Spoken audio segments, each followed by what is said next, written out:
దేవుని పరిశుద్ధ నామానికి మహిమ ఘనత ప్రభావం చెల్లిస్తూ ఉన్నాను. ఈరోజు మరొకసారి దానియేలు గ్రంథంలో నుంచి దేవుని వాక్యాన్ని మనం ధ్యానం చేయడానికి మీలో ప్రతి ఒక్కరిని ప్రేమపూర్వకంగా ఆహ్వానిస్తూ ఉన్నాను. పరిశుద్ధాత్మ దేవుడు ఈరోజు అనేకమైన సంగతులను మనకు విశదంగా బయలుపరుస్తాడని నేను నమ్ముతూ ఉన్నాను. దానియేలు గ్రంథము చాలా ప్రాముఖ్యమైన గ్రంథం. మనము చూస్తూ ఉన్నాము దానియేలు గ్రంథంలో నెబుకద్నెజరుకి దర్శనం రావడం, తరువాత బెల్షెజర్‌కి గోడ మీద చేవ్రాత కనిపించడం, ఇలాంటి సంఘటనలు మనం చూస్తూ వచ్చాం. అయితే ఇప్పుడు దానియేలుకే దర్శనాలు కలగడం, దానియేలు అంతకుముందేమో వేరొకరికి వచ్చిన దర్శనాన్ని దాని యొక్క భావాన్ని తెలియపరచడానికి దేవుడు వాడుకున్నాడు. కానీ మనం చూస్తే 6వ అధ్యాయం నుంచి మనం గమనించిన 7వ అధ్యాయం నుంచి మనం గమనించినట్లయితే దానియేలుకు వ్యక్తిగతంగా దర్శనం రావడం మనం చూస్తాం. ఈరోజు మనం ధ్యానం చేసే అధ్యాయము 8వ అధ్యాయం. దేవుని బిడ్డలారా, 7వ అధ్యాయంలోని మొదటి వచనాన్ని ఒక్కసారి చూద్దాం. బబులోను రాజగు బెల్షస్సరు యొక్క పరిపాలనలో మొదటి సంవత్సరమున దానియేలునకు దర్శనములు కలిగెను. చూసారా, ఏ రాజు కాలంలో జరిగింది? ఆయనకు ఎప్పుడు ఈ దర్శనం వచ్చింది అంటే బబులోను రాజగు బెల్షస్సరు యొక్క పరిపాలన కాలమున మొదటి సంవత్సరంలో అని రాస్తుంది. గమనించండి, బెల్షస్సర్ టైంలో ఫస్ట్ ఇయర్, మొట్టమొదటి సంవత్సరంలో ఒక దర్శనం దానియేలుకి వచ్చింది. 8వ అధ్యాయానికి వద్దాం. 8వ అధ్యాయము మొదటి వచనాన్ని చూద్దాం. రాజగు బెల్షస్సరు ప్రభుత్వపు 3వ సంవత్సరం అంటే సేమ్ కింగ్ బెల్షస్సరు కాలంలోనే మరలా ఒక దర్శనం దానియేలుకి రావడం మనం చూస్తున్నాం. 7వ అధ్యాయంలో బెల్షస్సరు కాలంలోనే మొదటి సంవత్సరంలో జరిగితే 8వ అధ్యాయంలో వచ్చిన దర్శనం బెల్షస్సరు కాలంలో 3వ సంవత్సరంలో జరిగినట్టు మనం చూస్తున్నాం. దేవుని బిడ్డలారా, మరి ఒక దర్శనము నాకు కలిగెను అని దానియేలు చెప్పడం మనం చూస్తూ ఉన్నాం. ఇక్కడ మనం గమనిస్తే రాజు ఒకడే. రాజు పరిపాలన మొదటి సంవత్సరంలోనేమో ఒక దర్శనం దానియేలు కన్నాడు. రాజు పరిపాలన 3వ సంవత్సరంలోనేమో మరి యొక్క దర్శనం దేవుడు దానియేలుకు అనుగ్రహించినట్లు మనము చూడగలుగుతున్నాం. దేవుని బిడ్డలారా, గమనించండి, ఆయన దర్శనం చూస్తున్నప్పుడు ఎక్కడున్నాడో కూడా 8వ అధ్యాయము 2వ వాక్యంలో మనం చూస్తాం. నేను దర్శనము చూచుచున్నప్పుడు నేను ఏలామను ప్రదేశము సంబంధమగు షూషను పట్టణపు నగరులో ఉండగా దర్శనము నాకు కలిగెను. దేవుని బిడ్డలారా, చాలా జాగ్రత్తగా ఈ మాటలు మనం గమనించాలి. ఇక్కడ దానియేలు ఎక్కడున్నట్టు మనం చూస్తూ ఉన్నామంటే షూషను అనే పట్టణంలో ఉన్నట్లు మనం చూస్తూ ఉన్నాం. నిజమే దేవుని బిడ్డలారా, ఇంతకు ముందుగానే మీకు తెలియపరిచినట్లు దానియేలు ఈ బెల్షస్సరు కాలంలో పిలువబడినట్లు, ఏది గోడ మీద చేవ్రాత రాయబడినప్పుడు ఆ చేవ్రాతను చదవడానికి, దాన్ని ఇంటర్ప్రెట్ చేయడానికి దానియేలు అందుబాటులో లేడు. ఆ బెల్షస్సరు యొక్క తల్లి ఆమె చెప్పింది, దానియేలు అనేవాడు ఒకడు రాజ్యంలో మీ తండ్రి కాలంలో ఉన్నాడు, ఆయన మాత్రమే దీన్ని చెప్పగలుగుతాడంటే ఎక్కడో ఉన్న దానియేలుని పిలిపించారు. దేవుని బిడ్డలారా, పిలిపిస్తే దానియేలు వచ్చి ఆ దర్శన భావాన్ని, ఆ చేవ్రాత యొక్క భావాన్ని తెలియపరిచినట్లు మనం చూస్తాం. సో బెల్షస్సర్ టైంలో దానియేలు బబులోనులో లేడు. దేవుని బిడ్డలారా, ఈయన ఎక్కడున్నట్టు ఇక్కడ రాయబడింది. ఇక్కడ మనకు స్పష్టంగా 8వ అధ్యాయంలో మనం చూస్తాం. ఏలాము ప్రదేశ సంబంధముగు షూషను పట్టణపు నగరులో ఉండగా ఈ దర్శనము నాకు కలిగెను. దేవునికి స్తోత్రం కలుగునుగాక. దేవుని బిడ్డలారా, గమనించండి, ఎక్కడుంటున్నాడు దానియేలు అంటే బబులోను లేడు, కానీ షూషను పట్టణము, ఏలాముకు సంబంధించు షూషన పట్టణము దగ్గర ఉంటున్నట్లు మనం చూస్తాం. ఏంటయ్యా ఈ షూషన పట్టణం ఎక్కడిది అంటే ఎస్తేరు గ్రంథంలో మనం చూస్తాం. షూషను కోట అనే పదాన్ని మనం అక్కడ చూస్తాం. అంటే దేవుని బిడ్డలారా, గమనించండి, ఈ బబులోను రాజులు, బబులోను అంతము అయిపోయినాక, కల్దీ రాజ్యం ముగించబడినాక మాదీయ పారసీక సామ్రాజ్యం మనం చూస్తాం. దేవుని బిడ్డలారా, అహష్వేరోషు రాజు పారసీకుడు. ఇక్కడ బబులోను రాజు ఎవరు అంటే బెల్షస్సరు. అంటే బెల్షస్సరు గాని, నెబుకద్నెజరు గాని, ఆ రాజులు దర్యావేషు గాని, ఈ రాజులు పరిపాలన చేస్తున్న కాలంలో క్యాపిటల్ ఏదుండేదంటే బాబిలోన్ ఉండేది. క్యాపిటల్ బబులోను నగరం. కానీ పారసీక సామ్రాజ్యం వచ్చినాక అటు కోరెషు ఏలుబడి కావచ్చు, ఇటు అహష్వేరోషు ఏలుబడి కావచ్చు, అంటే ఎస్తేర్ టైంలో, ఆ ఏలుబడి కాలంలో Babylon was no more a capital. బబులోను ఇంకా క్యాపిటల్ కాదు. ఎందుకంటే ఆ రాజులు క్యాపిటల్గా దేన్ని ఎంచుకున్నారంటే సూషను అనబడిన ప్రదేశాన్ని ఎంచుకున్నారు. అందుకే ఎస్తేరు గ్రంథంలో సూషను కోట అనే మాట మనం చూస్తాం. So they ruled from a different capital. రాజుకు క్యాపిటల్ ఎక్కడ ఉండాలని వారు ఇష్టపడ్డారో వారికి తగినట్టుగా నదీ పరివాహక ప్రాంతాల్లో వారు క్యాపిటల్స్ని స్థిరపరచుకునేవారు. సో ఆ రాజుల పరిపాలన కాలంలో ఏం జరిగిందంటే క్యాపిటల్ మారిపోయింది. ఇక సూషను కోటలో వారు పరిపాలన చేశారు. అయితే డానియేల్ ఎక్కడ ఉంటున్నాడు అంటే బబులోన్లో లేడు. ఎందుకంటే బెల్షస్సరు అందరి అధికారాలు తీసేసి, దానియేలు మాత్రమే కాదు, దానియేలు టైంలో ఉన్న అధిపతులందరి యొక్క అధికారాలు తీసేసి వారిని పంపించేశాడు. సో 10 ఇయర్స్ 10 సంవత్సరాల పాటు ఈ దానియేలు ఎవరికి తెలియని ప్రదేశంలో ఆయన ఉన్నాడు. ఇక్కడ మనం చూసినట్లయితే 3వ సంవత్సరమున దానియేలు ఎక్కడ కనబడుతున్నాడు అంటే బబులోన్లో కనబడట్లేదు కానీ షూషనులో కనబడుతున్నట్లు మనం చూస్తాం. ఇక్కడ ఒక నది ఉన్నట్టు మనం చూస్తాం. దేవుని బిడ్డలారా, నేను ఊలయి అను నది పక్కన ఉన్నట్లు నాకు దర్శనము కలిగెను. దేవుని బిడ్డలారా గమనించండి, ఆయన దర్శనంలో చూస్తున్నాడు. ఏం చూస్తున్నాడంటే ఊలయి అనే నది ప్రక్కన ఆయన నిలవబడినట్లు ఆయన దర్శనంలో చూస్తూ ఉన్నాడు. దేవుని బిడ్డలారా, ఇప్పటికీ ఈ ఊలయి అనే నది ఉన్నది. దేవుని బిడ్డలారా, షూషను కోటలో ఆ కోటకు సంబంధించిన స్థలంలోనే ఊలయి అనే నది కూడా ఉన్నదని చరిత్రకారులు చెప్తారు. దేవుని బిడ్డలారా గమనించండి, ఇక్కడ ఒక దర్శనాన్ని మనం చూస్తాం. ఈ దర్శనం చాలా చాలా ప్రాముఖ్యమైనది. బైబిల్ గ్రంథం ఉన్నవారు దానియేలు గ్రంథం 8వ అధ్యాయంలో 3వ వచనం నుంచి చదువుకుందాం. 3వ వచనం 2వ భాగం. నేను కన్నులెత్తి చూడగా, అనగా దానియేలు ఆత్మలో చూస్తూ ఉన్నాడనమాట. నేను కన్నులెత్తి చూడగా ఒక పొట్టేలు ఆ నది ప్రక్కన నిలిచి ఉండెను.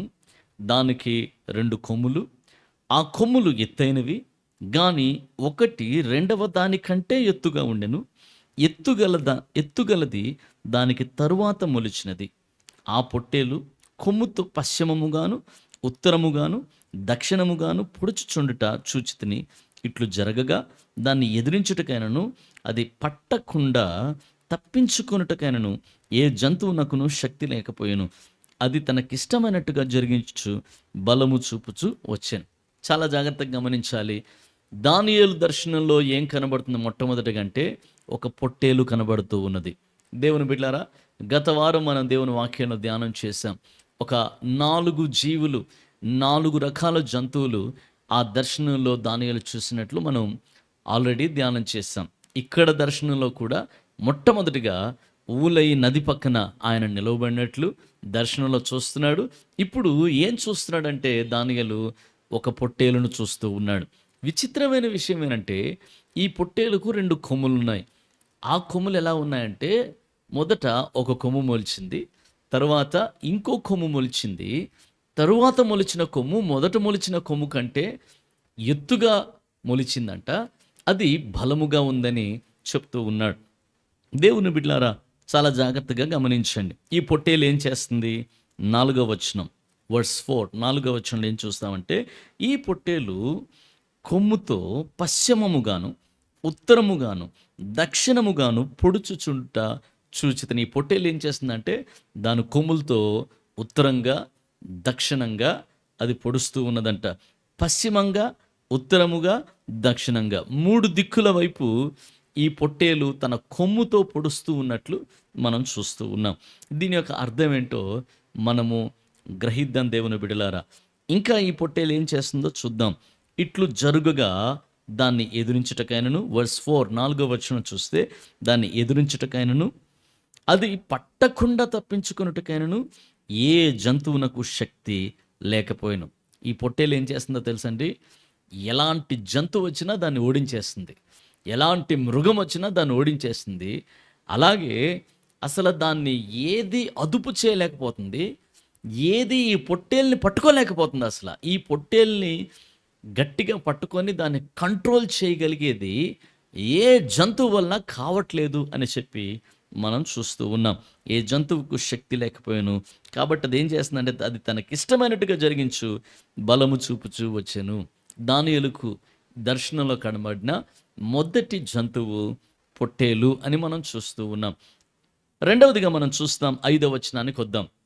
5వ వచనం చూస్తే, నేను ఈ సంగతి ఆలోచించుచుండగా ఒక మేకపోతు పడమటి నుండి వచ్చి కాలు నేల మోపకుండా భూమి అంతటా పరుగులెత్తాను. చాలా విచిత్రంగా ఉంది చూడండి. మొదటేమో పొట్టేలును చూస్తూ ఉన్నాడు, ఇప్పుడు సడన్గా అకస్మాత్తుగా ఒక మేకపోతు కనబడుతుంది. ఈ మేకపోతు ఎంత విచిత్రమైన మేకపోతు అంటే అక్కడ రాసున్నది చూడండి, కాలు నేల మోపట్లేదంట. వచ్చిందేమో పడమటి దిక్కు నుంచి వచ్చింది, కాలు నేల మోపట్లేదు అని దేవుని వాక్యంలో మనం చదువుకుంటాం. కాలు నేల మోపకుండానే భూమి అంతా పరుగులెత్తుతుందంట. ఇదొక విచిత్రమైన మేకపోతు మనం చూడగలుగుతున్నాం. దేవుని బిడ్డలారా, దాని 2 కన్నుల మధ్య ప్రసిద్ధమైన కొమ్ముండెను. దీనికి 2 కన్నులు ఉన్నాయంట. ఈ మేకపోతుకి 2 కన్నులు ఉన్నాయి.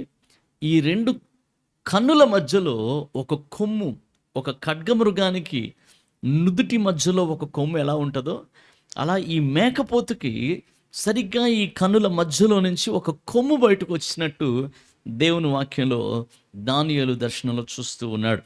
అది ఎలాంటి కొమ్ము అంటే ప్రసిద్ధమైన కొమ్ము అంటున్నాడు. ఎలాంటి కొమ్ము అంటండి? ప్రసిద్ధమైన కొమ్ము. అది మేకపోతు, అదేమో భూమి అందంతా కాలు అసలు నేలనే మోపకుండా పరిగెడుతుంది. పశ్చిమ దిక్కు నుంచి వచ్చింది. అంతేకాదు ఈ మేకపోతు కన్నుల మధ్యలో ఏముంది? ఒక కొమ్ము ఉంది.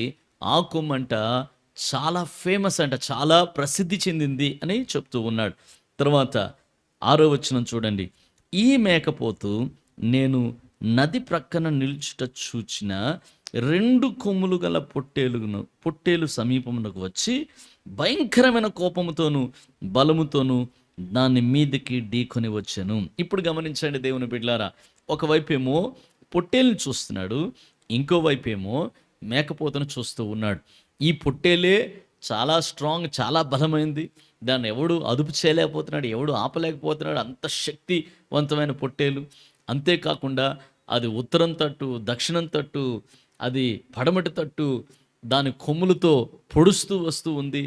ఎవరు దాన్ని ఆపలేకపోతున్నారు. దాని ఇష్టానుసారంగా జరిగిస్తున్న ఆ పొట్టేలు నది పక్కన నుంచి ఉంటే ఈ మేకపోత సడన్గా వచ్చి దేంతో వైరం పెట్టుకుంటుంది, దేంతో యుద్ధం చేస్తుంది అంటే అక్కడ నించున్న ఆ పొట్టేలుతో ఈ మేకపోతు వెళ్ళి యుద్ధం చేస్తూ ఉంది. దేవుని బిడ్డలారా, మీరు చాలా జాగ్రత్తగా గమనించాలి. మేకపోతు వెళ్ళి, ఈ ఒక్క కొమ్మున్న మేకపోతు వెళ్ళి దేంతో యుద్ధం చేస్తుందంటే ఆ 2 కొమ్ములున్న పొట్టేలుతో యుద్ధం చేస్తూ ఉంది. అయితే భయంకరమైన కోపంతోనూ బలముతోనూ దాని మీదకి వచ్చెను అని రాస్తుంది. ఎవరికి కోపం వచ్చింది అంటే ఈ మేకపోతుకి భయంకరమైన కోపం వచ్చి ఆ పొట్టేలుతో కొట్లాడుతుంది. ఆ పొట్టేలును ఢీకొన్నట్లుగా దేవుని వాక్యంలో మనం చూస్తాం. 7వ వచనానికి వద్దాం. నేను చూడగా ఆ మేకపోతు పొట్టేలును కలుసుకొని మిక్కిలి రౌద్రము గలదై దాని మీదకి వచ్చి ఆ పొట్టేలును గెలిచి దాని 2 కొమ్ములను పగలగొట్టెను. మేకపోతుకి ఒక కొమ్మే ఉంది, కన్నుల మధ్యలో ఉంది ఒక కొమ్ము. ఈ మేకపోతు ఏం చేస్తుందంటే అంతవరకు భయంకరంగా ప్రవర్తించి ఇష్టానుసారంగా జరిగించిన ఆ పొట్టేలు ఉంది చూడండి, మొదటి జంతువు, దాన్ని ఢీకొని దాంతో యుద్ధం చేసి భయంకరంగా దాన్ని ఓడించినట్లు దేవుని వాక్యంలో మనం చూస్తాం. చాలా రౌద్రం గలదై ఆ పొట్టేలుని గెలిచి ఏం చేస్తుందంట, ఆ యొక్క పొట్టేలుకున్న ఆ 2 కొమ్ములను కూడా ఈ మేకపోతు కాస్త పగలగొట్టేసిందంట.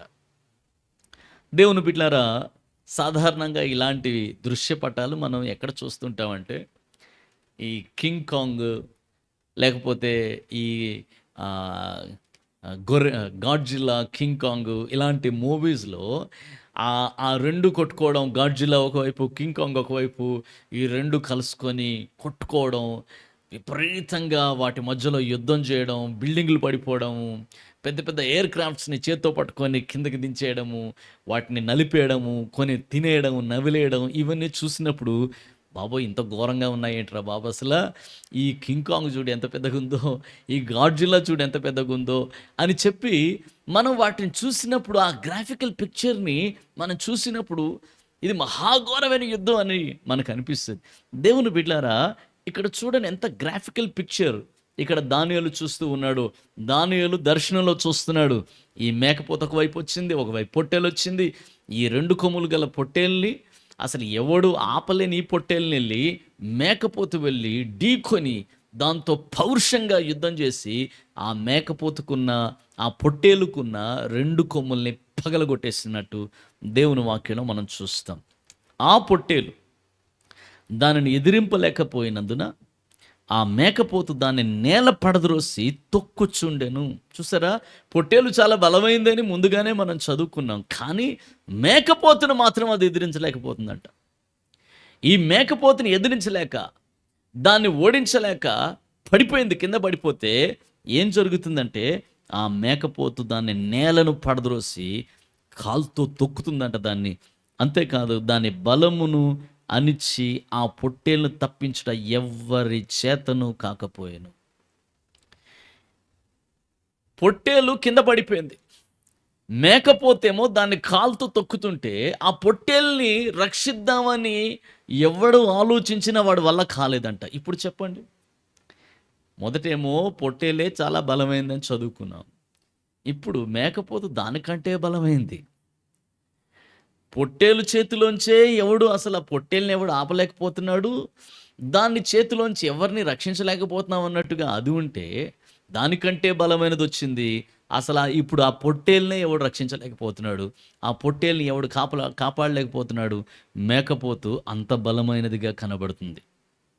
దేవుని బిడ్డారా, ఇప్పుడు చూడండి 8వ వచనానికి వద్దాం.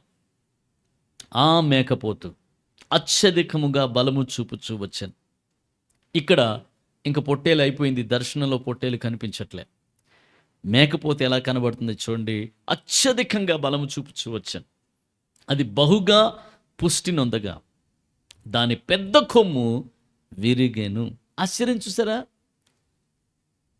యుద్ధంలో విరిగిపోలే, బహుగా బలం చెందింది, బలం సంపాదించుకుంది, బాగా పుష్టి నొందింది. ఆటోమేటిక్గా పెద్ద కొమ్ము విరిగిపోయింది. ఎవరో వచ్చి కొట్టినందునో, ఓ ఖడ్గమృగమో, లేకపోతే ఇంకో పొట్టేలో, లేకపోతే ఇంకోటి వచ్చి దాన్ని కొట్టినందున దాని కొమ్ము విరిగిపోవడం కాదు. దాని కొమ్ము దానంతలదే విరిగిపోయింది. ఎప్పుడు విరిగిపోయింది, ఏ స్థితిలో విరిగిపోయిందంటే, బహుగా పుష్టి నొందిన స్థితిలో ఉన్నప్పుడు విరిగిపోయిందంట. ఏంటి దీని అర్థం చూద్దాం. దేవుని బిడ్డలారా, విరిగిన దానికి బదులుగా 4 ప్రసిద్ధమైన కొమ్ములు ఆకాశపు నలుదిక్కులకు 4 పెరిగెను. ఒక కొమ్ము ఉండేది చూడండి, ఆ కొమ్ము కాస్త విరిగి ఊడి పడిపోయింది. పడిపోతే ఆ కొమ్ము స్థలంలోంచి 4 కొమ్ములు మొలుచుకుంటూ వచ్చాయంట. Can you imagine? ఒక పొట్టేలు తలలోంచి 4 కొమ్ములు ఇలా మొలుచుకుంటూ వచ్చి ఎంత పెద్దవయ్యాయంటే, ఆకాశపు నలుదిక్కులకు అవి ఎదుక్కుంటూ పెరిగాయని దేవుని వాక్యంలో మనం చదువుతున్నాం. ఈ కొమ్ములలో ఒకదానిలో నుండి ఒక చిన్న కొమ్ము మొలిచెను. 4 కొమ్ములు మొలిచాయి కదండి. 4 దిక్కుల వైపు మొలిచాయి. 4 ఆకాశాన్ని అంటుకుంటున్నంతగా అంతెత్తుగా మొలిచాయి. చాలా శక్తివంతమైన కొమ్ములు. అయితే ఈ 4 కొమ్ముల నుంచి ఒక కొమ్ములో నుంచి ఒక చిన్న కొమ్ము బయలుదేరింది అని దేవుని వాక్యంలో మనం చూస్తాం. ఆ చిన్న ఈ కొమ్ములలో 9వ వచనం, ఈ కొమ్ములలో ఒకదానిలోండి ఒక చిన్న కొమ్ము మొలిచెను. అది దక్షిణముగాను, తూర్పుగాను, ఆనంద దేశపు దిక్కుగాను అత్యధికముగా బలిసెను. దేవుని బిడ్డారా, ఇక్కడ మనం చూస్తే చిన్న కొమ్ము వచ్చింది చూడండి. ఆ చిన్న కొమ్ము ఇంకా చిన్న కొమ్ముగా లేదు. అదేం చేస్తుందంటే అది చాలా స్ట్రాంగ్గా, చాలా బలంగా ఎదుగుతూ వచ్చింది. ఎదుగుతూ ఏ దేశం? దక్షిణముగాను తూర్పుగాను. దక్షిణం వైపు దాని ప్రభావం చూపిస్తుంది, తూర్పు వైపు దాని ప్రభావం చూపిస్తుంది. ఇంకా ఏ దేశం? ఆనంద దేశపు దిక్కుగా. ఎవరి ఆనంద దేశం? ఈ ఆనంద దేశం ఏంటి? ఆనంద దేశము అని దేనికి పేరో తెలుసా దేవుని బిడలారా?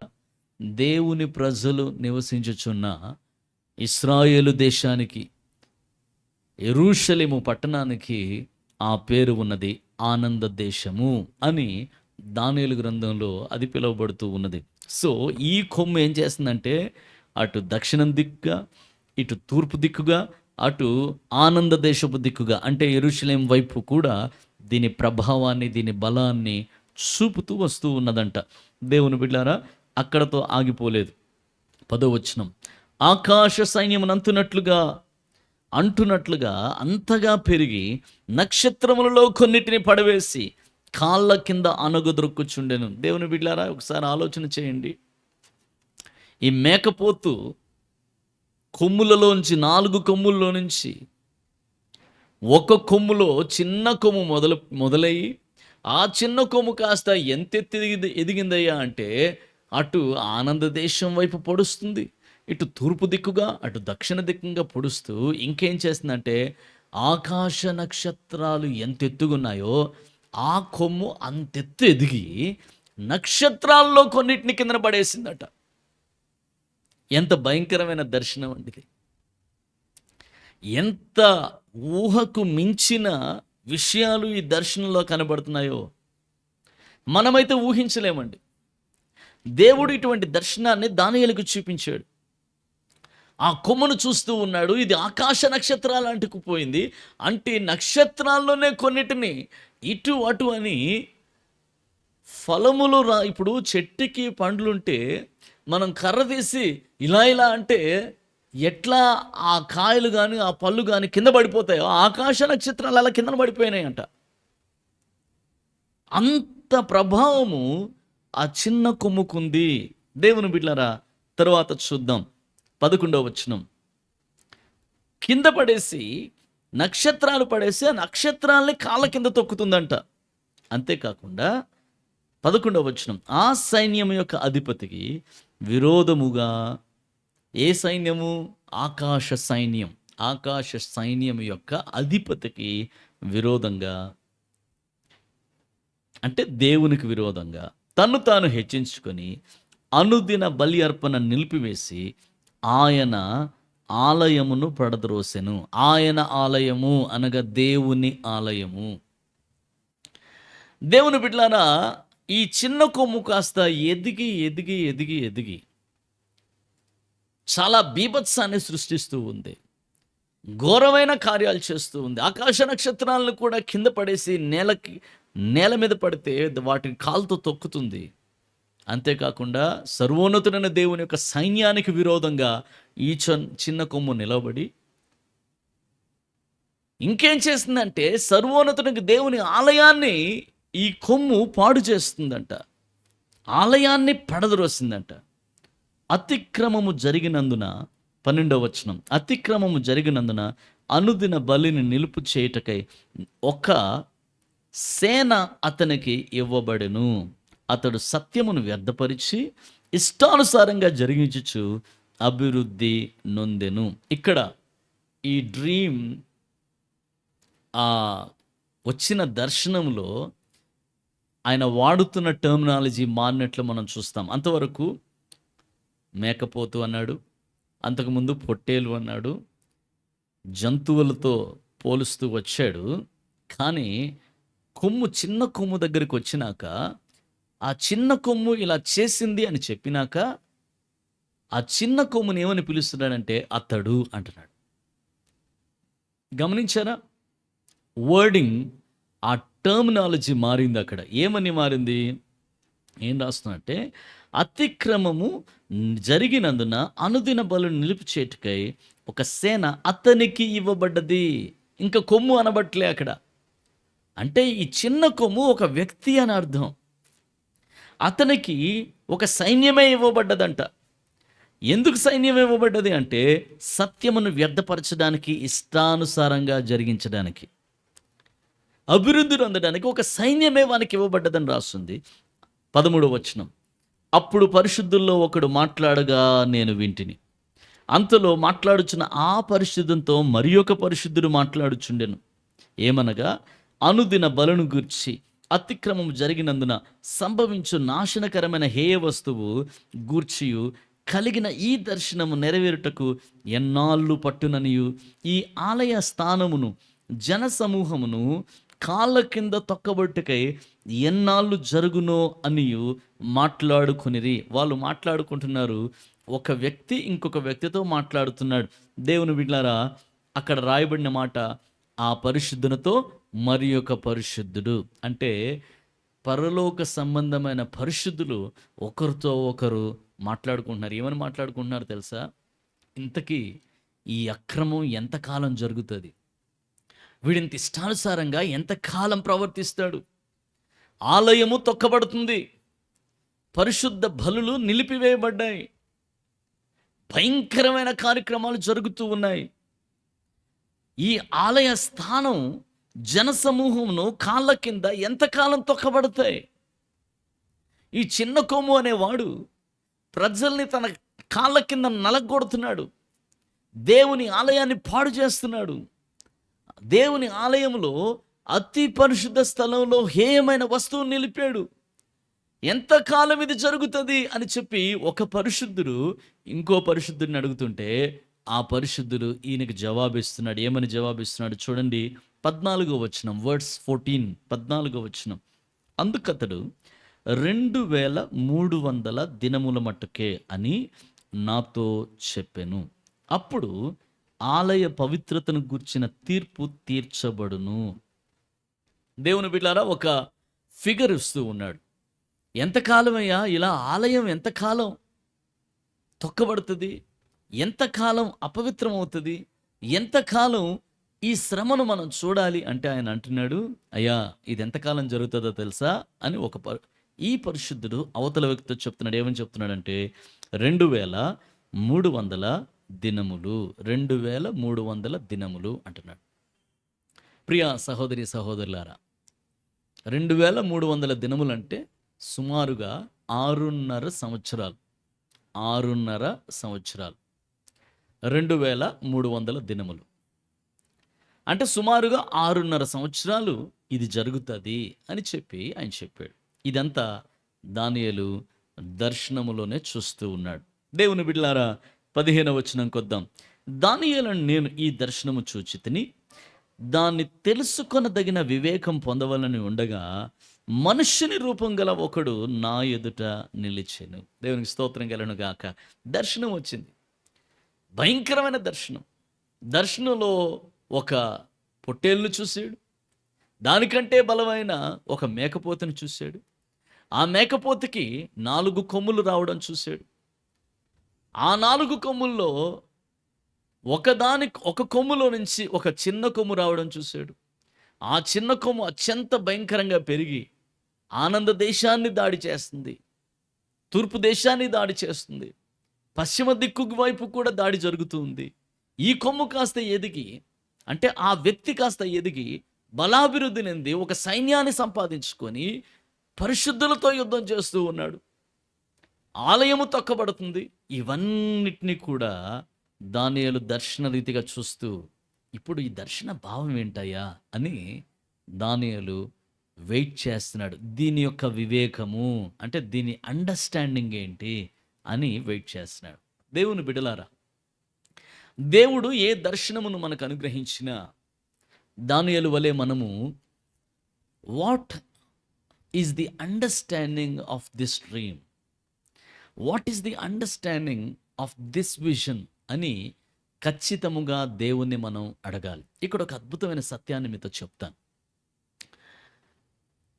When ever we see something in God, దేవునిలో మనం ఏ దర్శనాన్ని చూసినా, దేవునిలో మనం ఏ కలను పొందుకున్నా, అది రాత్రి వేళ కల కావచ్చు, నువ్వు ప్రార్థనలో ఉన్నప్పుడు నీకు కనబడిన దర్శనం కావచ్చు, లేదా ఆరాధన చేస్తూ ఉన్నప్పుడు, లేదా దేవుని వాక్యాన్ని ధ్యానం చేస్తూ ఉన్నప్పుడు, లేదా ప్రయాణం చేస్తున్నప్పుడు, లేకపోతే ఆత్మలో నువ్వు ఎప్పుడు దేవునికి కనెక్టెడ్గా ఉన్నా, ఏ సంగతి దేవుడు నీకు చూపించినా, దానియేలు వలె what is the interpretation, what is the understanding, ప్రవ్వా ఈ దర్శనము నాకు చూపించావు, దీని అండర్స్టాండింగ్ ఏంటి నాకు తెలియపరచండి దానియేలు వలె మనం ప్రార్థన చేయాలి.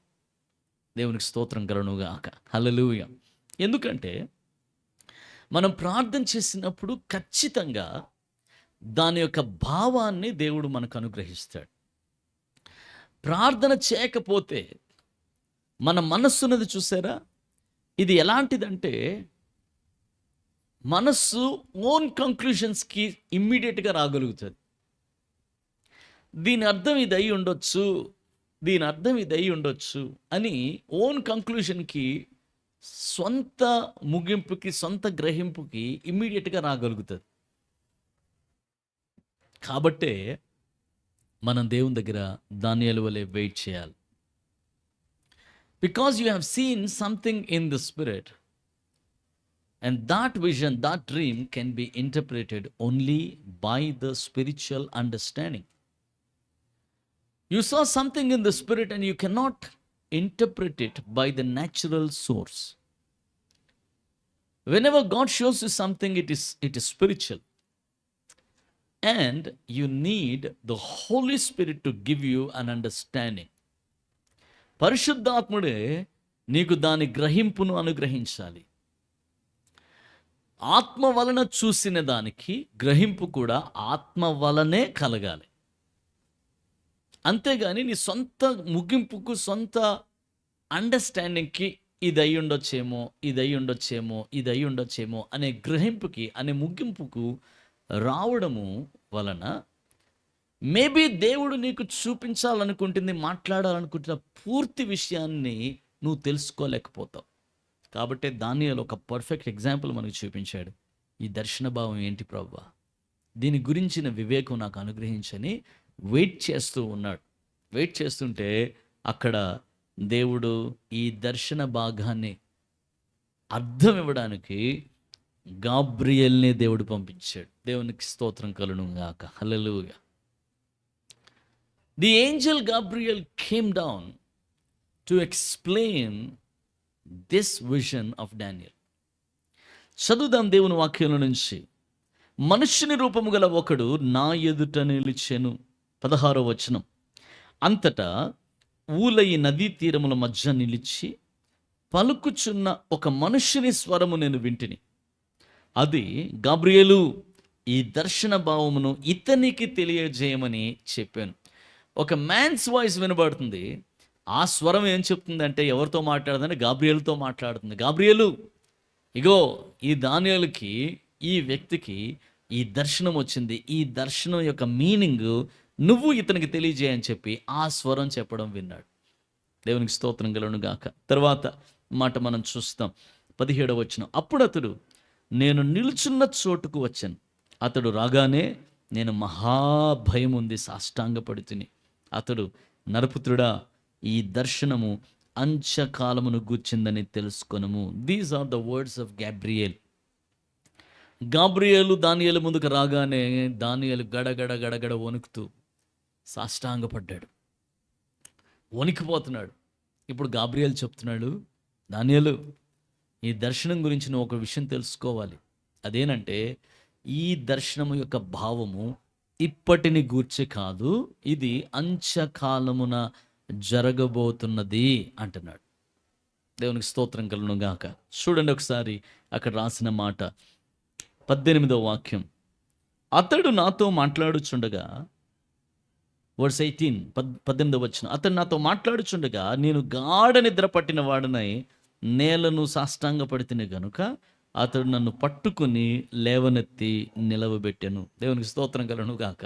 అతడు ఏంజల్స్ వాయిస్ వింటున్నాడు, గాబ్రియేల్ యొక్క స్వరం వింటున్నాడు. ఆయన ఆయన మాట్లాడుతుంటే గా ఈ దానియేలు ఫెయింట్ అయిపోయాడు. ఫెయింట్ అయిపోయి గాఢ నిద్రలోకి వెళ్ళిపోతే గాబ్రియల్ ఏం చేశాడో తెలుసా? ఆ దానియేలుని పట్టుకొని నిలబెట్టాడు. నిలవబెట్టి ఫెయింట్ అయిపోయిన దానియేలుని కాస్త నిలవబెట్టి ఆయనకి ఈ దర్శనం యొక్క భావం అంతా చెప్తూ ఉన్నాడు. దేవుని బిడ్డలారా, చూడండి ఏం జరుగుతుందో. 19వ వచనం. మరియు అతడు ఉగ్రత సమాప్తమైన కాలముందు కలగబోవునట్టి సంగతులు నీకు తెలియజేయుచున్నాను. ఏలయనగా అది నిర్ణయించిన అంత్యకాలమును గూర్చినది. ఇప్పుడు అర్థమైందండి.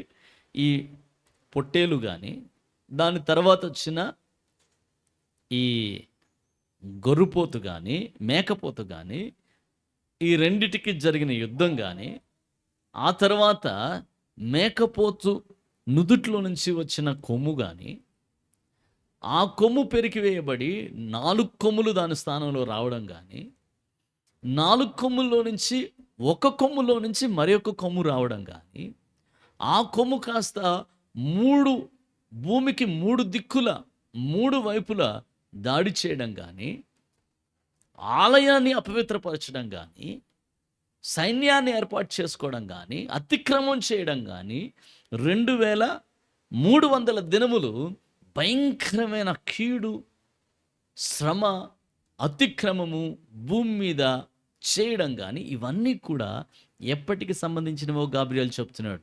గాబ్రియలు అంటున్నాడు, దానియేలు ఇవి ఉగ్రత సమాప్తమైన కాలముందు కలగబోవునట్టి సంగతులు నీకు తెలియజేయుచున్నా. అంచె దినాల కోసం దేవుడు నిర్ణయించింది నీకిప్పుడే చెప్తున్నాను అంటున్నాడు. దేవునికి స్తోత్రం కలుగును గాక. దేవుని బిడ్డలారా, దానియేలు టైం ఎప్పుడు?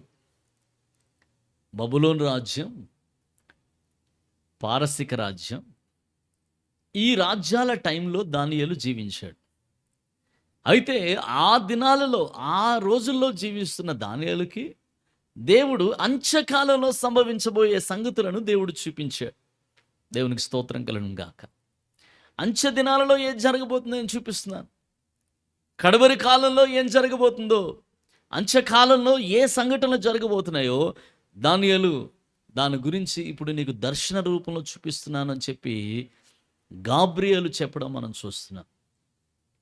దేవుని బిడ్డలారా, ఇంకా కొంచెం లోతుగా దీనిలోనికి వెళదాం. ఎందుకంటే గాబ్రియలు ఈ దర్శనం యొక్క వివరాన్ని గాబ్రియలు ఇస్తూ ఉన్నాడు. ఇక్కడ ఒక సంగతి మీతో చెప్పాలని ఆశిస్తూ ఉన్నా. ఎప్పుడైనా ఏదైనా దర్శనం కలిగినప్పుడు, ఏదైనా కళ నీకు వచ్చినప్పుడు, ఒక వ్యక్తిని దేవుడు వాడుకోవచ్చు ఆ యొక్క దర్శనం యొక్క భావాన్ని నీకు తెలియపరచడానికి. ఒక్కొక్కసారి ఇంటర్ప్రిటేషన్ ఎవరి ద్వారా రాకపోయినా, నీవు ప్రార్థనలో ఉన్నప్పుడు, దేవుని దగ్గర కనిపెడుతూ ఉన్నప్పుడు, if you have received an interpretation, ఆ దర్శనం యొక్క భావాన్ని నువ్వు పొందుకున్నావు, వచ్చిన దర్శనానికి దాని భావానికి కరెక్ట్గా మ్యాచ్ అవుతూ ఉండవు, నువ్వు చూసినప్పుడు నీవు గ్రహించాల్సింది ఆ దర్శన భావము దేవుడే ఒక దూతను పంపించి నీకు తెలియపరచడని నువ్వు గ్రహించాలి. ఆత్మ సంబంధులైన వ్యక్తులు ఈ సంగతులను గ్రహించుదురుగాక. దేవుని బిడ్డలారా, దేవుడు తన దూతల్ని మనల్ని కాపాడడానికి మాత్రమే వాడుకోడు. దూతల గురించి మనము స్టడీ చేసినప్పుడు, మనం ఆలోచించినప్పుడు చాలామంది అనుకుంటారు, నేను రోడ్డు యాక్సిడెంట్లలో పడకుండా దేవుడు నన్ను కాపాడుతాడు, ప్రమాదాలు సంభవించకుండా దేవుడు నన్ను కాపాడుతాడు, లేకపోతే కీడు రాకుండా దేవుడు నన్ను కాపాడడానికి దూతల్ని దేవుడు వాడుకుంటాడు అని అంతవరకే చాలామందికి ఉన్న అండర్స్టాండింగ్. ఎస్, ట్రూ, నిజమే. దేవుని దూతలు నీకు అపాయం రాకుండా వారు నిన్ను ఎత్తిపట్టుకోవడానికి, నిన్ను కాపాడడానికి, భద్రపరచడానికి, నీ మార్గం అంతట్లో నీకు తోడై ఉండి నిన్ను కాపుదల ఇవ్వడానికి, సంరక్షణ ఇవ్వడానికి దూతలను దేవుడు నియమించాడు. అయితే దూతలు కేవలం కాపుదల కొరకు మాత్రమే కాదు,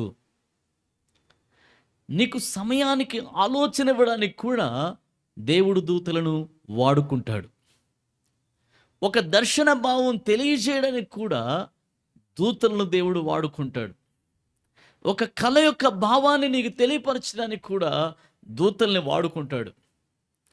డానియల్ ఫెయింట్ అయిపోతే, వచ్చిన దర్శనాన్ని చూసి ఫెయింట్ అయిపోయిన దానియల్ని తిరిగి నిలబెట్టడానికి కూడా దేవుడు దూతనే వాడుకున్నాడు.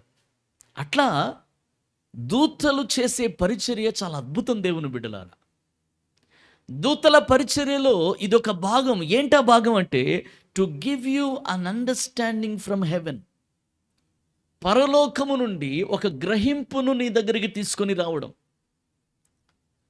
పరలోక సభలో వారు ఏం మాట్లాడుతున్నారో, దేవుని సముఖమందు ఏం జరుగుతుందో, ఈ కాలమును గూర్చి, ఈ దినముల గూర్చి, జరగబోయే సంఘటనల గురించి, పరలోక ప్రణాళికలో ఏదైతే ఉందో అది నీ దగ్గరికి ఆ సమాచారాన్ని తీసుకొని రావడానికి కూడా దేవుడు తన దూతలను వాడుకుంటాడు. ఆత్మ సంబంధులైన వారు, ఆత్మీయ చెవులు తెరవబడిన వారు, ఆత్మీయ మనోనేత్రాలు తెరవబడి దీన్ని గ్రహించగలిగిన వారు గ్రహించుదురుగాక. This is the ministry of the angels. Ministry of the angels. దేవుని బిడ్డలారా, సాధారణంగా ఆలోచించేవారు, ప్రకృతి సంబంధులైన వారు, ఏదో నా జీవితంలో అలా జరగాల్సి ఉండే జరిగిపోయింది, అక్కడ తప్పిపోవాల్సి ఉండే తప్పిపోయింది, నాకు ఒక లక్ ఉంది కాబట్టి ఎన్ని యాక్సిడెంట్ల నుంచి నేను తప్పించుకున్నాను, ఇలా ప్రకృతి సంబంధంగా ఆలోచించేవారు ఉంటారు. ఏంటో ఆటోమేటిక్గా సరిపోయింది అదంతా. ఆ రోజు తక్కువే వండుకున్నాను కానీ అందరికీ సరిపోయింది. ఆ రోజు డబ్బులు తక్కువే ఉండినాయి కానీ ఆటోమేటిక్గా అన్నిటికీ అది సరిపోయింది. ఆ రోజు చాలా పెద్ద ప్రమాదం కానీ నేను ఆ టైంకి నేను ఇలా తప్పించేసుకున్నాను కాబట్టి ఆ ప్రమాదం తప్పిపోయింది అని ప్రకృతి సంబంధంగా న్యాచురల్గానే ఆలోచిస్తారు. ఏదో అదృష్టం, లేకపోతే అప్పుడు అలా జరగాల్సి ఉండే కాబట్టి అలా జరిగింది అని ప్రకృతి సంబంధంగా ఆలోచిస్తారు. వీటన్నిటిలోనూ దేవుని దూతల పరిచర్య, దేవుని దూతల ఇంటరాక్షన్ ఉంది అని ఆత్మ సంబంధాలు గ్రహిస్తారు. దేవునికి మహిమ కలుగును గాక. నేను అలా పడిపోయి ఉన్నాను, సడన్గా ఎక్కడి నుంచి వచ్చిందో తెలియదు, బలం వచ్చేసింది అంటారు కదా కొంతమంది. ఎక్కడి నుంచి వచ్చిందో తెలియదు, తెల్లారు లేసరికి చాలా బలం వచ్చేసింది అంటే ఉదయాన్నే లేచి టీ తాగాను అనుకోండి, టీ తాగగానే ఇక ఎనర్జీ వచ్చేసింది. ప్రకృతి సంబంధమైన ఆలోచన. అంటే టీ తాగినందుకు నీరసం అంతా పోయింది, టీ తాగినందుకు బలం వచ్చేసింది, ఆటోమేటిక్గా అంత నీరసం కూడా ఒక్కసారే పోయింది, ఆటోమేటిక్గా బలం వచ్చేసింది. నో. పడిపోయిన దానియేలుని దేవుని దూత బలపరిచి నిలబెడితే ఆ దూత నిలబెట్టినందుకు దానియేలు నిలబడగలిగాడు. మన జీవితాల్లో కూడా దేవదూతల పరిచర్య, వారి ఇంటరాక్షన్ ఇంతగా ఉంటుందని మనము గ్రహించగలిగితే మనము నిజంగా ధన్యులం. దేవునికి మహిమ కలుగును గాక. మంచిది, ఇంటర్ప్రిటేషన్ ఆఫ్ ద డ్రీమ్లోకి వెళదాం. ఈ యొక్క దర్శనం యొక్క ఇంటర్ప్రిటేషన్ ఏంటో దేవుని వాక్యం నుంచి గాబ్రియేలు స్వరంలోంచే మనం విందాం. గాబ్రియేలు ఇంటర్ప్రిటేషన్ ఇస్తూ ఉన్నాడు. 20వ వచనం నుంచి చదువుకుందాం దేవుని బిడలారా. 20వ వచనం నుంచి చదువుదాం. ఇక్కడ కొన్ని హిస్టారికల్ పాయింట్స్ని మనం టచ్ చేయాల్సి ఉంటుంది. ఎందుకంటే జరిగిన కొన్ని సంఘటనలు ఏవైతే ఉన్నాయో వాటిలో ఈ ప్రవచనం ఎలా నెరవేరింది మనం చూస్తాం. 20వ వచనం, నీవు చూచిన 2 కొమ్ములు గల ఆ పొట్టేలు ఉన్నదే. మొదట ఏం కనబడ్డది? దీనికి మేకపోత కనపడలే, పొట్టేలే కనబడ్డది. ఆ పొట్టేలుకు 2 కొమ్ములు ఉన్నాయి. 2 కొమ్ములు గల ఆ పొట్టేలు ఉన్నదే, అది మాదీయుల యొక్కయు పారసీకుల యొక్కయు రాజులను సూచించుచున్నది. ఆ పొట్టేలుకు 2 కొమ్ములు ఉన్నాయి. ఆ 2 కొమ్ములు ఏంటో తెలుసా? మాదీయులు, పారసీకులు, వారి యొక్క రాజ్యమునకు సూచన ఈ పొట్టేలే అని చెప్పి దానియేలుకు గ్రహింపునిస్తూ ఉన్నాడు. 21వ వచనం, బొచ్చు గల ఆ మేకపోతు, పొట్టేలు తర్వాత బలంగా కనబడుతున్న ఇంకొక జంతువు మనం చూస్తున్నాము, దాన్ని మేకపోతు అని మనం చదువుకున్నాం. ఆ మేకపోతు ఎవరో కూడా ఈయన చెప్తున్నాడు. మొదటేమో మాదీయ పారసిక రాజ్యాలు అన్నాడు, తర్వాతేమో ఆ మేకపోతు గ్రీకుల రాజు అంటున్నాడు. అంటే ఫస్ట్ నువ్వు చూసిన పొట్టేలు ఎవరికి సాదృశ్యంగా ఉంది అంటే పొట్టేలు మాదీయ పారసిక రాజులకు సాదృశ్యంగా ఉంది. ఎందుకంటే 2 కొమ్ములు దానికి ఉన్నాయి, ఆ పొట్టేలుకున్నాయి. అవి 2 ఇరుపక్షాన ఉన్న మాదీయులు పారసికులు కలిసి పరిపాలన చేసిన రాజ్యానికి ఎవరు సాదృశ్యంగా కనబడుతున్నారంటే పొట్టేలు కనబడుతుంది. పొట్టేలు తర్వాత మేకపోత కనబడ్డ దానియేలుకి. ఆ మేకపోత ఎవరు అంటే గ్రీకుల రాజు అంటున్నాడు. King of the Greece, king of the Greece, గ్రీకు రాజు. మన భాషలో గ్రీకు వీరుడు. దేవుని బిడ్డలారా, గ్రీకుల రాజు అంటే నెక్స్ట్ రాబోతున్న కింగ్డమ్ ఏంటంటే గ్రీషియన్ కింగ్డమ్. గ్రీకు సామ్రాజ్యం రాబోతూ ఉన్నది. మాదీయ పారసీకుల రాజ్యం తర్వాత గ్రీకు సామ్రాజ్యం రాబోతుంది. గమనించండి, ఇవన్నీ దానియేలు తర్వాత నెరవేరే సంఘటనలే. దానియేలు తర్వాతనే మాదీయ పారసీకుల సామ్రాజ్యం మొదలైంది. వారి సామ్రాజ్యం తర్వాత అంతకంటే బలమైన గ్రీకుల సామ్రాజ్యం మొదలైంది. గమనించండి, దాని 2 కన్నుల మధ్యనున్న ఆ పెద్ద కొమ్ము వారి మొదటి రాజును సూచించుచున్నది. 2 కన్నులున్నాయి ఈ మేకపోతుకి. ఆ మేకపోతు 2 కన్నుల మధ్యలో నుంచి ఒక పెద్ద కొమ్ము మొలుచుకుంటూ వచ్చింది. మనం చదివాం అది. ఆ పెద్ద కొమ్ము ఎవరయ్యా అంటే వారి మొదటి రాజు ఆ పెద్ద కొమ్ము అంటుంది. అది పెరిగిన పిమ్మట దానికి బదులుగా 4 కొమ్ములు పుట్టినవి కదా. 4 రాజులు ఆ జనముల్లోండి పుట్టుదురు గాని వారు అతనికున్న బలము గలవారుగా ఉండరు. ఒక ఆయన ఉన్నాడు, చాలా పెద్ద కొమ్ము, ఆయన బలిష్టమైన వ్యక్తి. అయితే ఆ కొమ్ము విరువబడిన తర్వాత దాని స్థానంలోంచే 4 కొమ్ములు వస్తాయని చెప్తూ ఉన్నాడు. దేవుని బిడ్డలారా, ఎవరి పెద్ద కొమ్ము అంటే అలెగ్జాండర్ మహాచక్రవర్తి ఈ పెద్ద కొమ్ము. యేసు ప్రభు సమయం అప్పటికి ఇంకా రాలేదు. క్రీస్తు పూర్వమున జరుగుతున్న విషయాలు ఈ సంగతులన్నీ. దేవుని బిడ్డలారా, క్రీస్తు పూర్వమున సంభవిస్తున్న సంగతులు ఇవన్నీ కూడా గ్రీకు సామ్రాజ్యంలో అలెగ్జాండర్ మహాచక్రవర్తి ఈ పొట్టేలు ఏ విధంగా అయితే అన్ని దిక్కులకు అది వ్యాపించిందో, అలెగ్జాండర్ సామ్రాజ్యం అన్ని దిక్కులకు వ్యాపించింది. ఈ పొట్టేలు భూమి మీద, నేల మీద కాళ్ళను మోపకుండా ఎలా పరిగెత్తిందో, దేవుని బిడ్డలారా, ఈ మేకపోతు ఎలా విస్తరించిందో, అలా అలెగ్జాండర్ చక్రవర్తి యొక్క సామ్రాజ్యం కూడా అలా విస్తరించింది. గ్రీకుల సామ్రాజ్యం అలా విస్తరించింది. ఈ మేకపోతును ఎవడు ఎదిరించలేకపోయాడంట. దీనికి 4 పుష్టి నొందగా దాని పెద్ద కొమ్ము విరిగను అంటాడు. పెద్ద కొమ్ము అంటే అలెగ్జాండర్ మహాచక్రవర్తి. గ్రీకులలో పెద్ద కొమ్ము వాడే.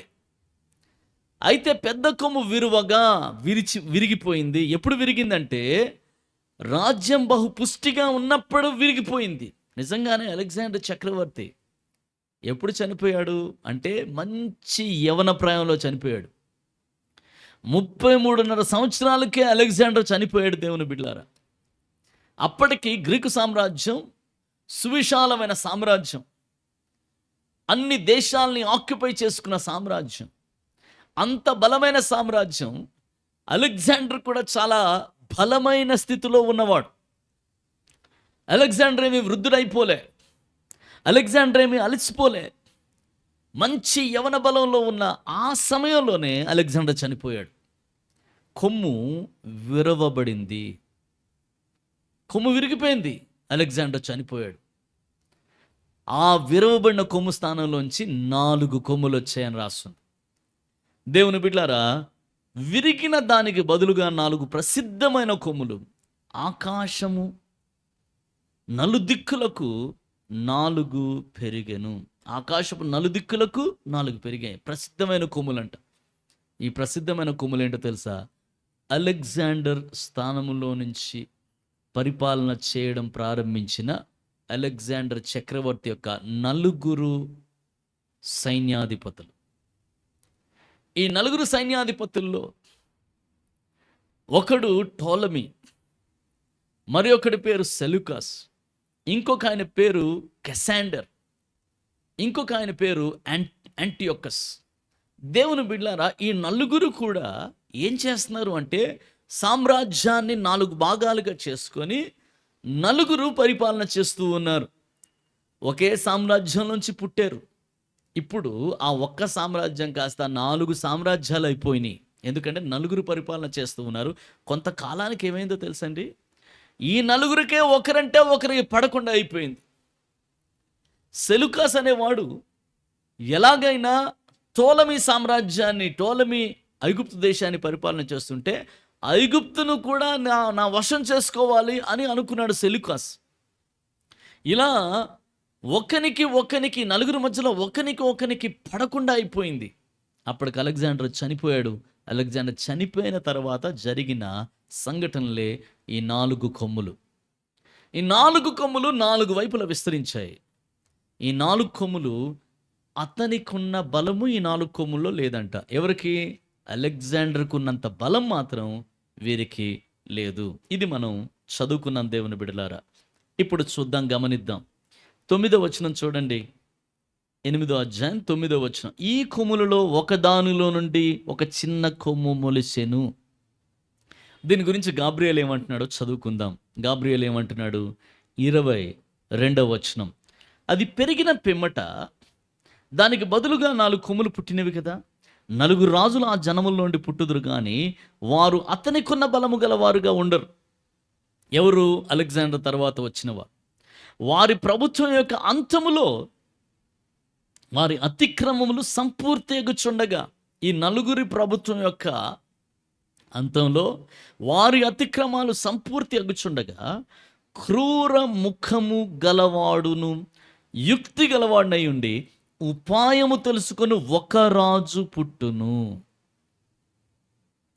ఈ చిన్న కొమ్ము మొలిసిందని మనం చదువుకున్నాం కదండి 9వ వచనంలో. ఈ కొమ్ములలో నుండి ఒక కొమ్ములో నుంచి చిన్న కొమ్ము వచ్చిందని చదివాం కదా. ఆ చిన్న కొమ్మే యుక్తి కలిగిన రాజు, వీడంట క్రూర ముఖము కలిగిన వాడు అని రాస్తుంది. దేవుని బిడ్డలారా, చాలా జాగ్రత్తగా ఇక్కడ మనం గమనించాలి. ఒక రాజు పుడతాడు.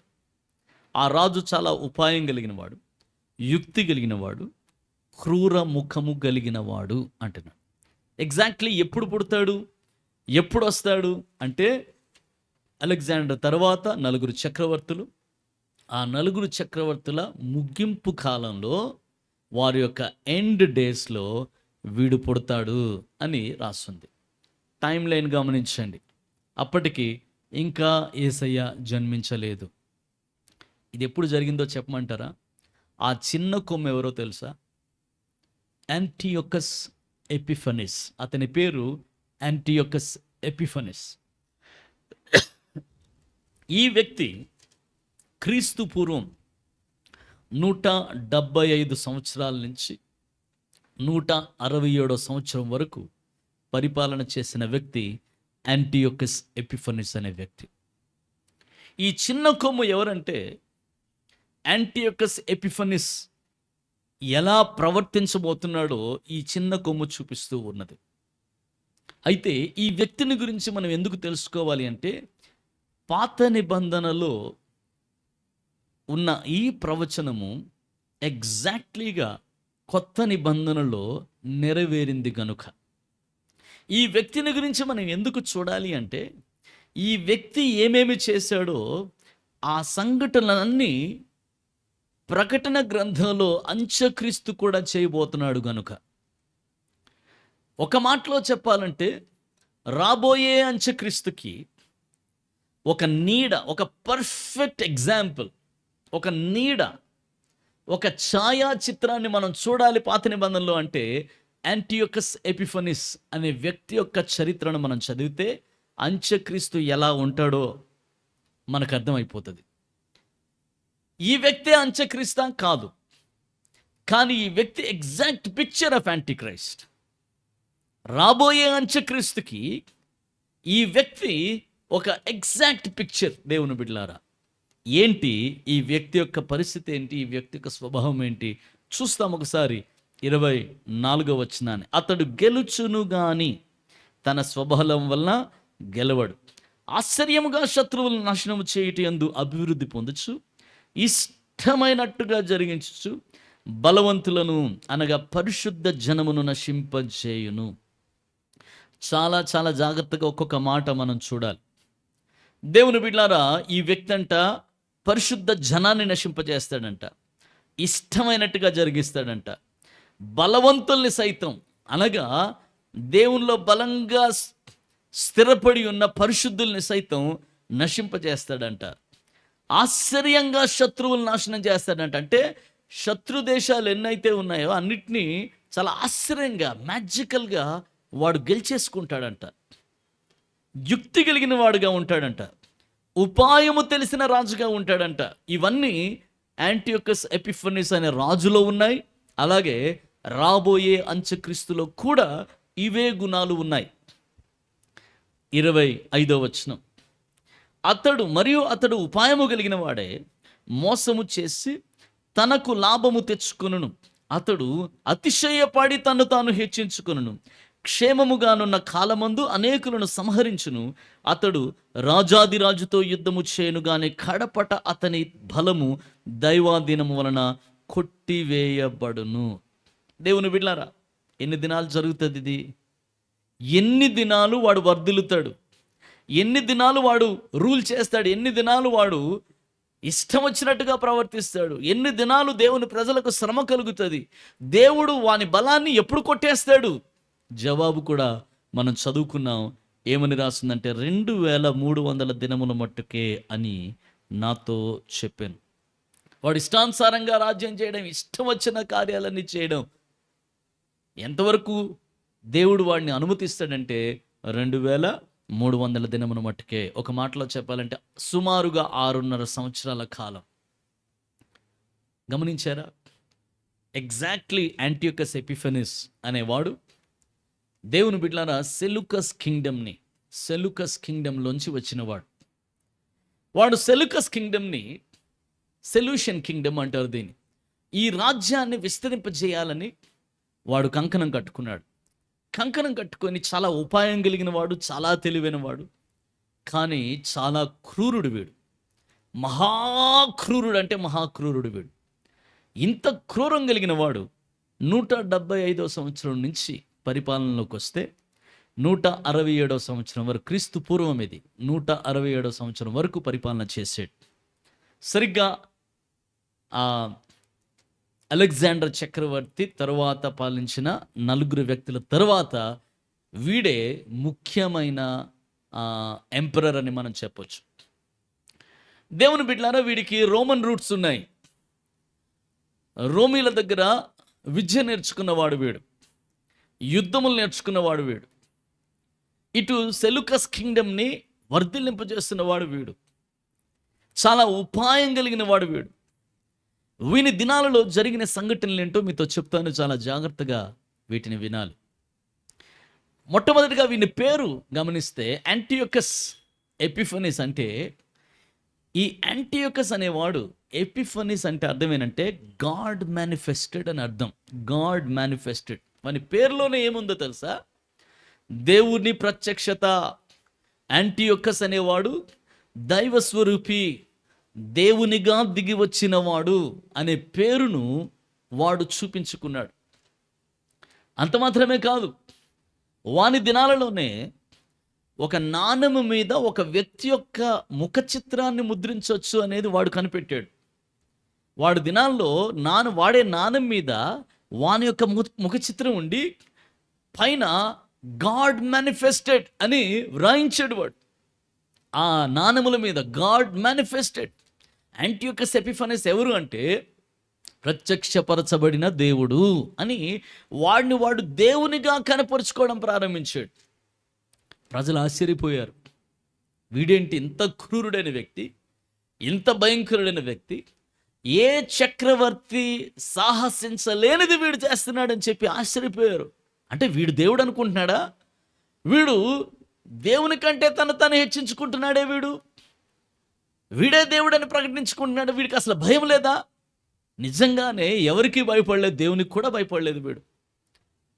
భయంకరమైన వ్యక్తి దేవుని బిడ్డలారా. వీని దినాలలో బైబిల్ గ్రంథంలో మనం చూసాము, వాడు ఆనంద దేశపు తట్టు వెళ్తాడు అని మనం చదువుకున్నాం కదా. ఆనంద దేశం అంటే యెరూషలేము, ఇజ్రాయెల్, దేవుని ప్రజలు నివసించే ఆ స్థలం. వీడేం చేశాడంటే దేవుని ప్రజలు నివసిస్తున్న ఇశ్రాయేలు దేశం మీద దాడి చేసి ఇశ్రాయేలులో 80,000 మంది హతులైపోవడానికి వాడే కారణమయ్యాడు. టెంపుల్ని పాడు చేశాడు, దేవాలయాన్ని పాడు చేశాడు. అంతేకాకుండా 80,000 మంది చంపబడ్డారంటే వీని పరిపాలన కాలంలో ఒకసారి ఊహించండి. యూదులను అతి ఘోరంగా హింసించిన వ్యక్తి, అతి భయంకరంగా హింసించిన వ్యక్తిన స్త్రీలనేమి, గర్భిణీ స్త్రీలనేమి, చిన్నపిల్లలనేమి, ఆడపిల్లలనేమి ఎవరిని విడిచిపెట్టకుండా వీడొక సైన్యాన్ని తీసుకెళ్ళి యెరూషలేము మీద దాడి చేసి ఆ యెరూషలేముని ఇష్టం వచ్చినట్టు పాడు చేసి, దేవుని ఆలయాన్ని పాడు చేసి, దేవుని ప్రజల్ని చంపేసి, వీడు పందిని తీసుకెళ్ళి అతి పరిశుద్ధ స్థలంలో వధించి ఆ పంది రక్తం కాస్త అతి పరిశుద్ధ స్థలంలో చల్లాడు. హేయమైన వస్తువు అక్కడ అర్పించాడు వాడు. హేయమైనది పంది రక్తాన్ని వాడు అక్కడ వధించి అక్కడ అర్పించాడు వాడు. దేవుని బిడ్డలారా, ఇదంతా కూడా చరిత్ర చెప్తుంది యాంటియోకస్ ఎపిఫనీస్ చేశాడు అని. ఇంత క్రూరమైన వ్యక్తి, ఇంత భయంకరమైన వ్యక్తి. దేవుని బిడ్డలారా, బైబిల్ గ్రంథం ఏమంటుందో తెలుసా?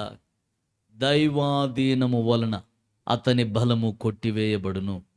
దేవునికి స్తోత్రం కలుగును గాక. ఈ యాంటియోకస్ ఎపిఫనీస్ ఎప్పుడు చనిపోతాడా అని ఎదురు చూశారు ప్రజలు. భయపడిపోయి గుహల్లోని, కొండల్లోని, వాగుల్లోని ఎక్కడెక్కడో దాక్కున్నారు. యూదులకు మనస్సు నెమ్మది లేదు, సమాధానం లేదు. దేవుని బిడ్డలారా, చాలా భయంకరమైన రివోల్ట్ యూదుల మధ్యలో వచ్చింది. ఎందుకంటే యూదుల యొక్క శాసనాలని వాడు మార్చడానికి ప్రయత్నం చేశాడు. యూదుల యొక్క ధర్మాన్ని, వారి ధర్మశాస్త్రాన్ని మార్చడానికి ప్రయత్నం చేశాడు.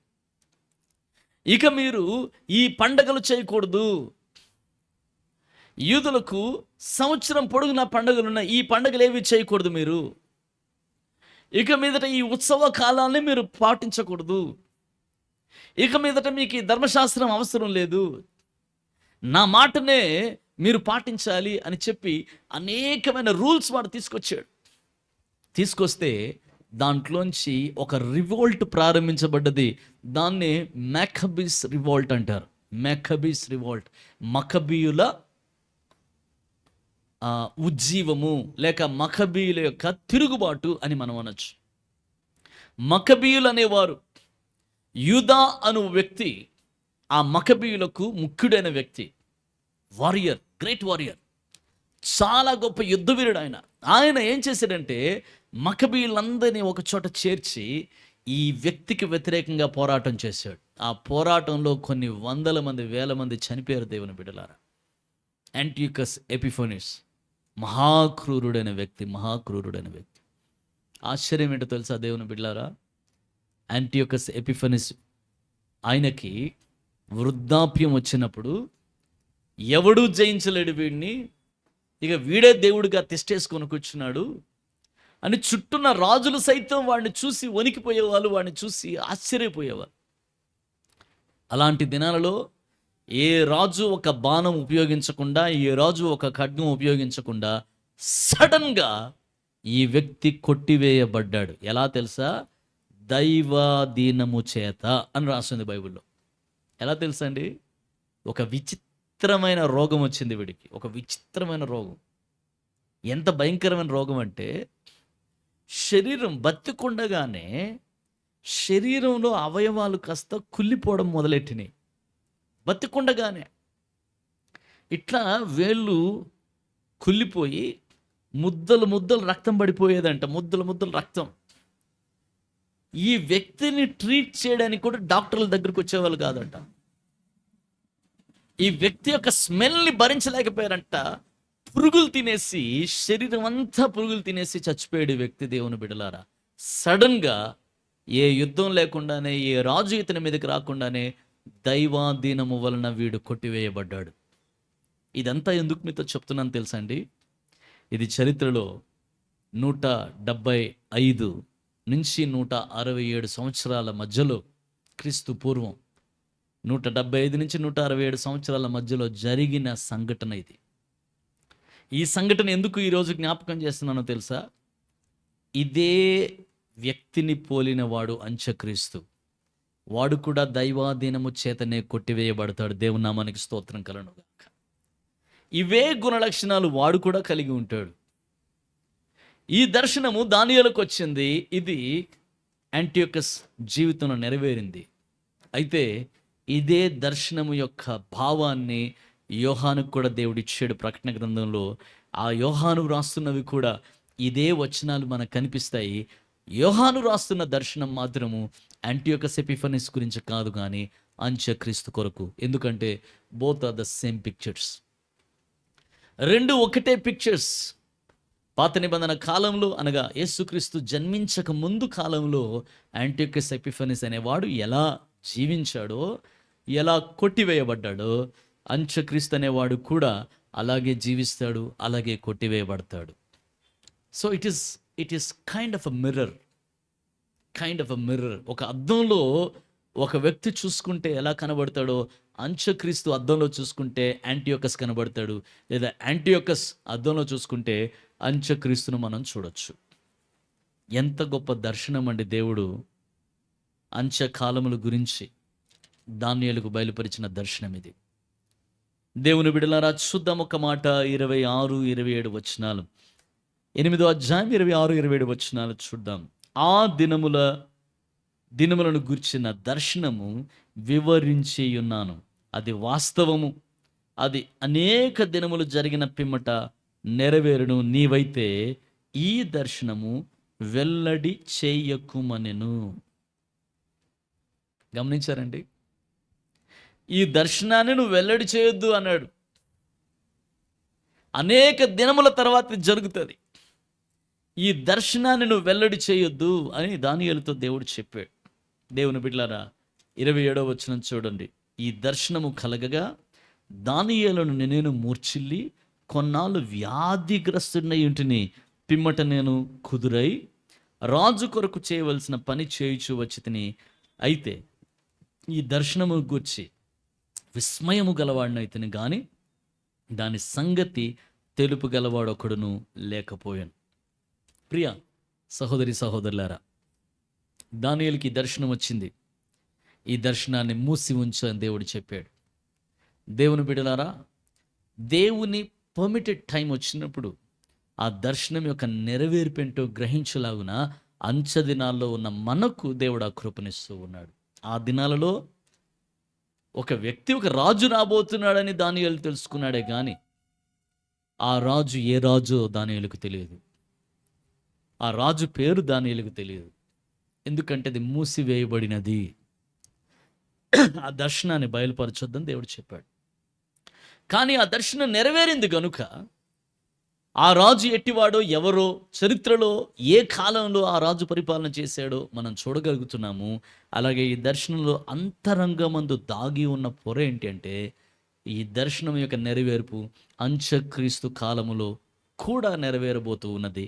ఎందుకంటే ఇది నీడగా ఉన్నది, అది వాస్తవంగా ఉన్నది. చరిత్రలో మరి ఒకసారి నెరవేరబో దర్శనం ఇది. సో దానియేలు ఈ దర్శనం గురించి ఆలోచించి విస్మయం ఉందాడని దేవుని వాక్యంలో మనం చదువుకుంటున్నాం. దేవుని బిడ్డలారా, ఈ దర్శనం గురించి విస్మయం ఉందాడు. రాజు యొక్క పనిలో కొనసాగుతూ వచ్చాడు. ఇది 8వ అధ్యాయంలో మనము గ్రహించిన సత్యము. దేవుని బిడ్డలారా, ఈరోజు ఈ మాట ద్వారా మిమ్మల్ని బలపరచాలని ఆశిస్తూ ఉన్నది అదేనంటే, చరిత్రలో జరిగిన సంఘటనలన్నీ కూడా ముందుగానే దేవుడు దానియేలుకు, ఇలాంటి భక్తులకు దేవుడు బయలుపరిచాడు. ఇప్పుడు జరుగుతున్న సంగతుల గురించి మనము చాలా చింతపడుతూ, దుఃఖపడుతూ, వేదన పడుతూ ఉంటాం. అయితే ఇవన్నీ దేవుని అనాది కాల సంకల్పంలో, ప్రణాళికలో ఉన్నవే అని మనము జ్ఞాపకం చేసుకొని, దేవాంతి దేవుడు వీటన్నిటిలోనూ మనకు విజయం ఇస్తాడని, దేవుడు తన ప్రజల్ని కాపాడుతాడని, శత్రువు బలం యొక్క బలాన్ని కొట్టివేస్తాడని నమ్మి ధైర్యంగా జీవించాల్సిన అవసరత మనకి ఉన్నది.